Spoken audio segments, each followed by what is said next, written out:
दोस्तों एक बार फिर से हम आपके लिए NVS class 6 admission 2026 form fill up apply online process की अपडेट लेके आ चुके हैं। किस तरह से आप एनवीएस क्लास 6 एडमिशन के लिए अपने फॉर्म अप्लाई कर सकते हो, स्टेप बाय स्टेप कंप्लीट जानकारी आपको इस वीडियो में दी जाएगी। लास्ट डेट की अपडेट है, अंतिम मौका है, केवल 3 दिन शेष रह गए हैं, तो आप जल्द से जल्द अपना फॉर्म अप्लाई कर ले। अंतिम समय का वेट न करें, आखिरी समय में कोई भी प्रॉब्लम हो सकती है, तो आप आज ही से अभी से अपना फॉर्म अप्लाई कर ले। अंतिम समय में फॉर्म भरते समय अगर आपके सामने कोई भी टेक्निकल प्रॉब्लम आ रही है तो उसका हल भी आपको इस वीडियो में मिल जाएगा। आखिरी समय में फॉर्म भरते समय आपको कोई भी ऐसी गलती या फिर मिस्टेक नहीं करनी होगी जिसको करने से आपका फॉर्म भी रिजेक्ट हो सकता है। फॉर्म अप्लाई करते समय आपको कुछ महत्वपूर्ण बातों को भी ध्यान में रखना होगा, तभी अंतिम समय में आपका फॉर्म सक्सेसफुली सबमिट हो पाएगा। अप्लाई करते समय आप अपना रजिस्ट्रेशन किस प्रकार से करोगे, कैसे आपको अपनी पर्सनल डिटेल, क्वालिफिकेशन डिटेल या फिर अन्य डिटेल फिल करनी होगी, डॉक्यूमेंट, सिग्नेचर, फोटोग्राफ कैसे और कितने केबी में आप अपलोड करोगे, फीस पेमेंट करते हुए रजिस्ट्रेशन से लेकर प्रिंट तक आप कैसे अपना फॉर्म अप्लाई करोगे। पूरी जानकारी के लिए आपके वीडियो शुरू से लेके एंड तक बिना स्किप किए हुए देखनी होगी। इस वीडियो को पूरा देखने पर ही आपके सभी सवाल और डाउट क्लियर होंगे। तो चलिए दोस्तों, बिना कोई वक्त गंवाए शुरू करते हैं NVS class 6 admission form fill up की पूरी जानकारी। फॉर्म भरने से पहले आपको सबसे पहले हमारी वेबसाइट आईएनडी सरकारी नौकरी के इस पेज पर विजिट करना होगा, जिसका लिंक आपको नीचे description plus first comment box में मिल जाएगा। और हमारे इस पेज पर विजिट करके आप यहां से एनवीएस क्लास 6 एडमिशन का फॉर्म अप्लाई कर सकते हो। जवाहर नवोदय विद्यालय की ओर से क्लास 6 के लिए नोटिफिकेशन रिलीज कर दिया गया है, जिसके लिए लास्ट डेट ऑनलाइन आवेदन करने की 7 अगस्त 2026 है। आपके पास अंतिम मौका है, केवल 3 ही दिन शेष रह गए हैं। स्टूडेंट का यहाँ पर क्लास 5 में पढ़ना होना अनिवार्य है। 1 मई 2015 से 31 जुलाई 2017 के बीच में कैंडिडेट का जन्म होना चाहिए। फीस आपको जमा नहीं करनी होगी, ऑनलाइन अप्लाई कर सकते हो। जवाहर नवोदय विद्यालय सिलेक्शन टेस्ट जेएनवीएसटी के आधार पर आपका सिलेक्शन होगा। नवोदय.gov.in इसकी ऑफिशियल वेबसाइट है, जिससे आप फॉर्म अप्लाई कर सकते हो। इंपोर्टेंट लिंक सेक्शन के अंतर्गत ऑफिशियल नोटिफिकेशन पीडीएफ लिंक पर क्लिक करके आप इसके पीडीएफ डाउनलोड कर सकते हो। इसमें आप इंपोर्टेंट डेट चेकआउट कर ले, कंप्लीट एलिजिबिलिटी क्राइटेरिया की डिटेल आपको यहाँ पर देखने को मिल जाएगी। एलिजिबिलिटी के साथ साथ में फॉर्म अप्लाई करने के लिए भी कुछ जनरल गाइडलाइंस आपको इस पीडीएफ में प्रोवाइड करा दी गई है। तो कंप्लीट डिटेल के लिए आपको एक कंप्लीट पीडीएफ रीड आउट करना अनिवार्य है। इसको पूरा पढ़ने से ही आपके सभी सवाल और डाउट क्लियर होंगे। पीडीएफ रीड आउट करने के बाद में आपको अप्लाई ऑनलाइन के इस लिंक पर क्लिक करना होगा, तो आपके सामने ऑनलाइन आवेदन करने का ये ऑफिशियल पोर्टल ओपन हो जाएगा। गाइस, यहाँ पर आने के बाद आपको कैंडिडेट कॉर्नर के इस सेक्शन में आना है और फिर आपको यहाँ पर click here for registration for class 6 JNVS 2027-28 के इस लिंक पर क्लिक करना है। उसके बाद आपके सामने कुछ इस तरह से इंटरफेस ओपन होगा। अब यहाँ पर आपको कक्षा 6 में एडमिशन लेने के लिए सबसे पहले अपना रजिस्ट्रेशन करते हुए फॉर्म फिल करना है।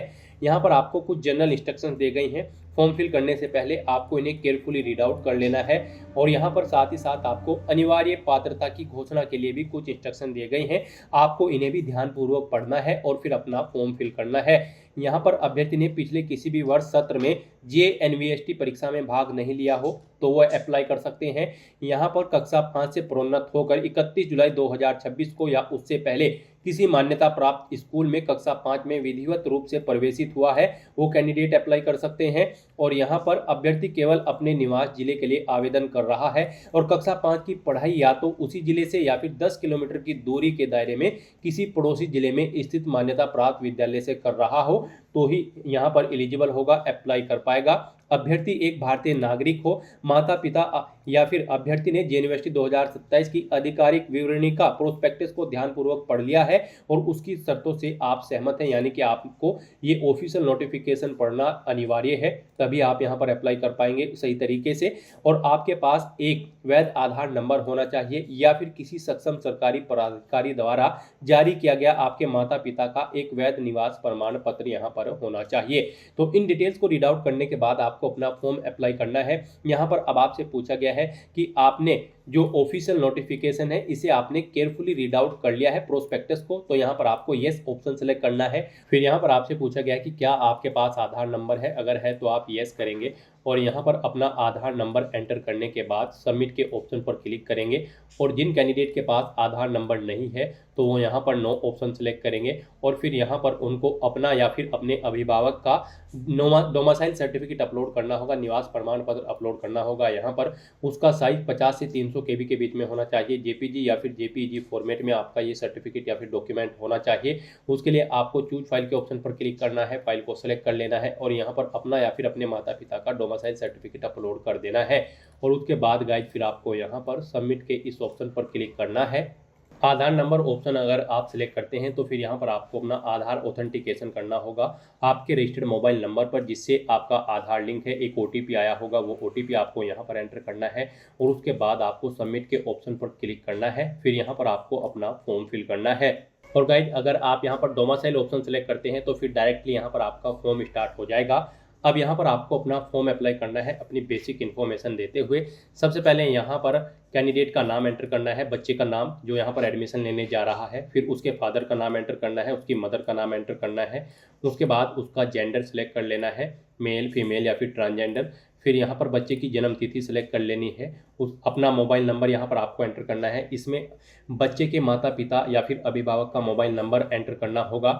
उसके बाद आपको अपनी ईमेल आईडी यहाँ पर एंटर करनी है। फिर यहाँ पर बच्चे की श्रेणी कैटेगरी सेलेक्ट कर लेनी है, वो किस कैटेगरी से बिलोंग करता है, general, SC ST OBC EWS, अपने अकॉर्डिंग आप ऑप्शन सेलेक्ट कर लें। फिर यहाँ पर पूछा गया है कि क्या बच्चे को कोई डिसेबिलिटी है, विकलांगता है, अगर है तो इनमें से आप ऑप्शन सेलेक्ट करेंगे, नहीं है तो नन ऑप्शन आप सेलेक्ट कर लेंगे। इनमें से अगर आप कोई ऑप्शन सेलेक्ट करते हैं तो फिर विकलांगता का प्रतिशत भी यहाँ पर आपको बताना होगा, वो 40% से कम है या फिर ज़्यादा है। इस तरह से यहाँ पर आपको अपनी डिसेबिलिटी की डिटेल देनी है।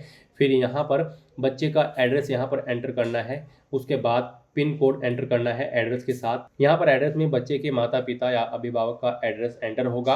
फिर यहाँ पर रेजिडेंशियल डिटेल आपको देनी होगी। यहाँ पर बच्चे का स्टेट सेलेक्ट कर लेना है, किस स्टेट से बच्चा बिलोंग करता है। फिर यहाँ पर जिला सेलेक्ट कर लेना है, उसके बाद यहाँ पर ब्लॉक सेलेक्ट कर लेना है। फिर यहाँ पर पूछा गया है कि क्या बच्चा NIOS ओपन बोर्ड का अभ्यर्थी है, अगर है तो यस करें और फिर बताएं क्या आप 31 मई 2027 से पहले NIOS से B प्रमाण पत्र प्राप्त कर लेंगे। अगर कर लेंगे तो यस करें, नहीं तो नो ऑप्शन सेलेक्ट करें। और अगर बच्चा NIOS का अभ्यर्थी नहीं है तो सिंपली आप यहाँ पर नो ऑप्शन सेलेक्ट कर लेंगे। फिर यहाँ पर पूछा गया है बच्चे की कक्षा 5 की पढ़ाई का जिला और निवास जिला एक ही है, तो यहाँ पर अगर है तो आप यस करेंगे। यहाँ पर आपको ऐसी ऑप्शन सेलेक्ट करना है। फिर यहाँ पर अभ्यर्थी के अध्ययन का विवरण आपको देना होगा। यहाँ पर आपसे पूछा गया है परीक्षा का माध्यम, आपको एग्जाम का मीडियम सेलेक्ट कर लेना है, किस लैंग्वेज में आप यहाँ पर जवाहर नवोदय विद्यालय सिलेक्शन टेस्ट में पार्टिसिपेट करना चाहते हैं, यानी कि जो आपका सिलेक्शन टेस्ट होगा वो आप किस लैंग्वेज में देना चाहते हैं, हिंदी, इंग्लिश या फिर किसी अन्य भाषा में। आप अपने अकॉर्डिंग यहाँ पर ऑप्शन सेलेक्ट कर लें। उसके बाद यहाँ पर आपको अपने पिछले स्कूल का विवरण देना है। यहाँ पर आपको अपनी कक्षा 3, कक्षा 4 और कक्षा 5 का विवरण देना है। यहाँ पर आपको सबसे पहले कक्षा 3 का विवरण देना होगा। इसमें आप स्कूल का नाम एंटर करें, जिस स्कूल से आपने अपनी कक्षा 3 पास आउट की है, क्या वो एक मान्यता प्राप्त स्कूल है। तो यहाँ पर आप अगर है रिकॉग्नाइज ऑप्शन करेंगे, नहीं है तो आप नॉन रिकॉग्नाइज ऑप्शन सेलेक्ट कर लेंगे। तो यहाँ पर आप अपने अकॉर्डिंग ऑप्शन सेलेक्ट करें। फिर यहाँ पर आपको स्कूल की लोकेशन सेलेक्ट कर लेनी है, वो रूरल एरिया में है या फिर अर्बन एरिया में है। प्रवेश लेने के वर्ष और माह यहाँ पर आपको सिलेक्ट कर लेना है। आपने कक्षा 3 में कब प्रवेश लिया था, ईयर सेलेक्ट करें और फिर यहाँ पर माह सेलेक्ट कर लें। उसके बाद उत्तीर्ण आपने कब की है अपनी कक्षा 3, वो यहाँ पर आप ईयर और मंथ सेलेक्ट कर लें। उसके बाद यहाँ पर ऐसे ही आपको अपनी कक्षा 4 का विवरण देना है और फिर कक्षा 5 का भी विवरण यहाँ पर आपको सेम ऐसे ही प्रोवाइड कराना है। फिर यहाँ पर आपको ये डिटेल्स केयरफुली रीड आउट कर लेनी है। उसके बाद यहाँ पर बच्चे का फोटो और सिग्नेचर अपलोड होंगे। उसके बाद बच्चे के अभिभावक के हस्ताक्षर यानी कि सिग्नेचर भी यहाँ पर अपलोड होंगे और आपको यहाँ पर बच्चे का श्रेणी कैटेगरी सर्टिफिकेट भी अपलोड करना होगा। अगर वो SC ST OBC या फिर EWS कैंडिडेट है तो यहाँ पर श्रेणी प्रमाण पत्र अपलोड करना होगा और अगर जनरल कैटेगरी कैंडिडेट हैं तो उनको यहाँ पर कैटेगरी सर्टिफिकेट अपलोड नहीं करना होगा। तो यहाँ पर आपको अपने इन डॉक्यूमेंट्स को अपलोड करने के लिए गाइडलाइन दी गई है, इनके अकॉर्डिंग आपको ये डॉक्यूमेंट अपलोड करने हैं। गाइस यहाँ पर बच्चे का जो फोटो अपलोड होगा उसका साइज 10 से 100 KB के बीच में होना चाहिए और ये यहाँ पर JPG या फिर JPEG फॉर्मेट में होना चाहिए। सिग्नेचर बच्चे के 10 से 100 KB के बीच में होने चाहिए। यहाँ पर JPG या फिर JPEG फॉर्मेट में ही यहाँ आपके सिग्नेचर भी होने चाहिए। माता पिता के सिग्नेचर का साइज भी सेम यही रहेगा और फॉर्मेट भी। और यहाँ पर जो श्रेणी प्रमाण पत्र अपलोड होगा उसका साइज 50 से 300 KB के बीच में होना चाहिए और यहाँ पर आपका ये डॉक्यूमेंट JPG या फिर JPEG फॉर्मेट में होना चाहिए। गाइड यहाँ पर आपको अपने इन डॉक्यूमेंट्स को अपलोड करने के लिए चूज फाइल के ऑप्शंस पर क्लिक करना है, फाइल्स को सेलेक्ट कर लेना है और 1 बाय 1 करके आपको यहाँ पर अपने इन सभी डॉक्यूमेंट्स को अपलोड कर देना है। गाइड अगर किसी कारणवश आपके डॉक्यूमेंट का साइज कम या ज़्यादा है, दी गई गाइडलाइंस के अकॉर्डिंग नहीं है, तो आपको गूगल पर जाना है, इमेज रिसाइजर टाइप करना है, मल्टीपल ऑनलाइन वेबसाइट ओपन हो जाएंगी। किसी भी वेबसाइट को आप ओपन कर ले, उसमें आप अपना वो डॉक्यूमेंट अपलोड करें जिसका साइज आप दी गई गाइडलाइन के अकॉर्डिंग सेट करना चाहते हैं और फिर उसे अपलोड करने के बाद उसका साइज सेट करें, वहां से उसे डाउनलोड करें और यहाँ पर अपलोड कर दे। आपको दी गई गाइडलाइंस के अकॉर्डिंग अपने डॉक्यूमेंट अपलोड करने हैं, अदरवाइज आपका फॉर्म यहाँ पर रिजेक्ट हो सकता है। तो अपने इन सभी डॉक्यूमेंट्स को अपलोड करने के बाद गाइज फिर आपको यहाँ पर सेव एंड प्रीव्यू के इस ऑप्शन पर क्लिक करना है। फिर यहाँ पर आपने अपने एप्लीकेशन फॉर्म में जो अब तक डिटेल प्रोवाइड कराई है उसका पूरा प्रीव्यू आपको शो कर दिया गया है। आपको सभी डिटेल केयरफुली चेकआउट करनी है, इस पेज को नीचे स्क्रॉल करना है। कहीं पर कोई मिस्टेक है तो आप एडिट के ऑप्शन पर क्लिक करके एडिट कर सकते हैं और अगर सभी चीज़ें ओके हैं तो बस यहाँ पर अब आपको फाइनल सबमिट के इस ऑप्शन पर क्लिक करना है। इस तरह से यहाँ पर आपका एप्लीकेशन फॉर्म सक्सेसफुली सबमिट हो जाएगा। आपको एक रजिस्ट्रेशन नंबर यहाँ पर प्रोवाइड कर दिया गया है, आपको इसे केयरफुली नोट डाउन करके रख लेना है फ्यूचर यूज के लिए। और गाइस यहाँ पर अब आपको अपने एप्लीकेशन फॉर्म का एक प्रिंट आउट ले लेना है फ्यूचर यूज के लिए, फ्यूचर रेफरेंस के लिए। उसके लिए आपको क्लिक है to print your registration form के इस ऑप्शन पर क्लिक करना है। फिर आपके सामने आपका एप्लीकेशन फॉर्म ओपन हो जाएगा जो फॉर्म आपने फिल किया है। अब गाइस यहाँ पर आपको प्रिंट के इस ऑप्शन पर क्लिक करते हुए अपने एप्लीकेशन फॉर्म का एक हार्ड कॉपी या फिर सॉफ्ट कॉपी प्रिंट आउट ले लेना है फ्यूचर यूज के लिए, फ्यूचर रेफरेंस के लिए।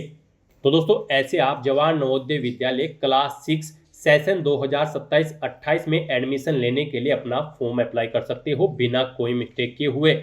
आज की इस वीडियो में बस इतना ही। आई होप ये वीडियो आपको पसंद आई होगी। अगर पसंद आई हो तो इसे लाइक और शेयर करें, चैनल पर नए हो तो इसे सब्सक्राइब कर लें। Thanks for watching.